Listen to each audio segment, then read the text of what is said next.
दिनैनि बे जोंनि गोथार बे हाबाफारिया जों बर' साख्रि आला थुनलाइयारि गौथुम आरो फिथिखा थुनलाइयारि हान्जाजों जथायै बे हाबाफारिखौ जों खुंदों।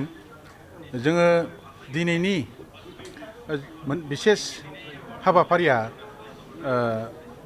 ओरैनो 23थि फिथिखानि जोनोम सानमोन।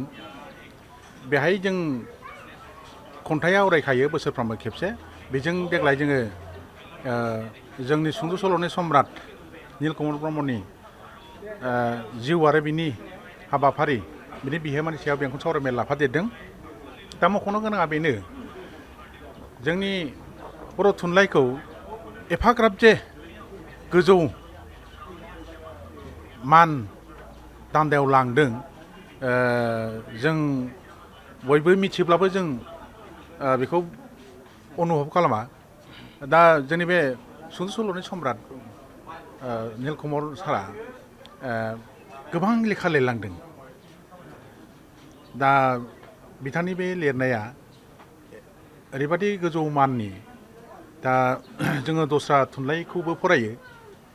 दा बिनि बे लिरनायनि मानदान्दाया एखेबारे खमि नङा।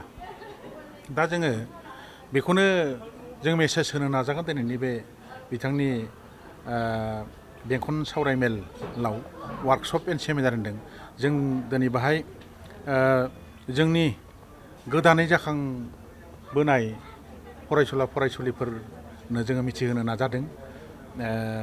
मानो होनबा जोंनि थुनलाइ बा जोंनि बे सुंद' सल'नि सम्राट नीलकमल ब्रह्मनि बे बिहोमाखौ जोंनि अनेकानो मिन्थियोब्लाबो जों बारा माबा खालामा।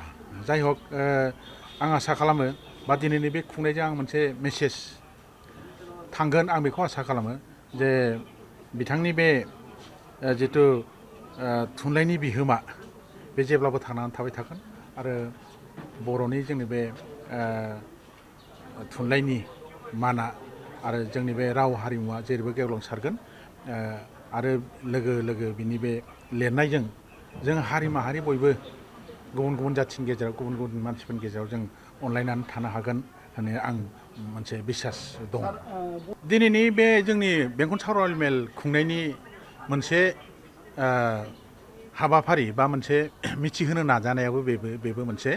मानो होनबा दा AIनि जुगाव जोङो लासै लासैनो बेफोरबादि हाबाफारिनिफ्राय एसे जानगाराव थानो नाजायो। अब्लाबो जोङो जोंनि थुनलाइयाव बे जोंनि बेफोरबादि सामाजिक खामानिफ्राव जे जोंनि बे रुंसारि नीलकमल ब्रह्मनि बे थुनलाइनि बे बिहोमाफ्रा एफाग्राब मोजां बा गोजौ मान दान्दायाव होदों। दा बेखौ जोङो गोदान जोलैफोरनि सिगाङाव जोङो मिथिहोनो नाजादों। मानो होनबा गोदानखौ लानानै जारिमिन जाया, गोजामखौ नांदेरगौ। दा जोङो गुबुन गुबुन थुनलाइनि जारिमिनाव नुयो, माने गोजामसिनखौ लानानै गोदानखौ लानानै बिसोरो मोनसे जारिमिन सोरजियो। दा जोङो नैबे गोदान जोलैफोरखौ जोंनि बे थुनलाइयारि बे जिथु माबाखौ जाहाथे जों मिथिहोनानै मोनसे माबा जोङो जाहाथे जोंनि थुनलाइखौ गुबुन थुनलाइफोरजों समान समान जौगालांफा होनो थाखाय आरो जोंबो हारि हिसाबै थांनानै थाखाय जोङो बेखौ दिनैनि बे खुंनायनि हाबाफारिया बेबो मोनसे। जों दा आं आसा खालामो दिनै जोङो गोबां सोंनाय फिन्नायबो जागोन। बाय सेमिनार एन्ड वार्कशप होनदों। दा बिथांनि मावनायनि जिथु बिहोमाफोरनि सायाव आरो गोबां जोङो सोंनाय फिन्नायबो बा जों मिन्थियै माखासे जिनिसफोरखौ जों मिन्थिगोन। बाहाय मोजां मोजां पेपार रिडार्सफोर दङ, लिरनानै लाबोदों, जायफ्रानाखि लेखायाव गैजोबामोन। गावसोर बबेबा मोनसे मिथिङाव थांनानै खोनाहैनाय बा बिनि माखासे हाबाफारियाव नुनाय बेफोरखौ लानानै लिरनाय माखासे मोजां मोजां लिरबिदांफोर दङ। आं आसा खालामो बेफोरबादि दिनैनि बे हाबाफारिया जोंनि थुनलाइ जौगानायाव आरो समाजजों बयजोंबो गोरोबनानै थालायनायाव मोनसे समायना मोनसे परिबेस दानायाव बिहोमा होगोन होननानै आसा फारियो। जोङो दिनैनि बे बेंखन सावरायमेलाव गुबैयै बुंनो नांगोन बयनिख्रुइ साबसिन जोङो पेपार रिडार्स जों आगोल बिथांमोननो रुंसारि निलकमल ब्रह्म सारनि सोमोन्दै लिरनो जों आगोल हरखादों। बिनि गेजेराव जोङो डक्टर अनिल बर' नोंथांमोना मिथियो गुवाहाटि इउनिभार्सिटिनि फक्लरनि एस'डि, बिनि उनाव डक्टर इन्दिरा बर', डक्टर लाइस्रि महिलारि, डक्टर रुफास्रि हाज'वारि, जोंहा क'क्राझार इउनिभार्सिटिनि डक्टर दिपक बसुमतारी, आरो जोंहा ओरैहाय दङ अनजु आब' सासे गोख्रों लिरगिरि, आरो बिदिनो बेनुदर बसुमतारी सार। बिनि बादैबो जोंहा गोबां लिरगिरिफोर दं।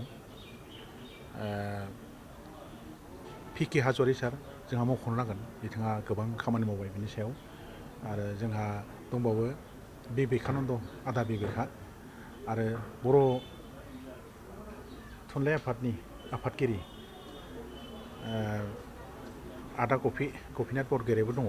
जों बेबादिनो फ्राय जों बर'नि साबसिन लिरगिरि बा बर'नि साबसिन रोंसिन रिसर्स पार्सन फुंखा सुबुंफोरखौ मोननो हादों होननानै, आरो बिथांमोना अलरेडि फैखाबायबो।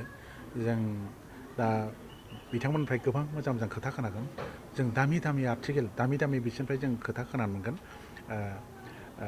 बेखौ बुंनानै आं दिनैनि बे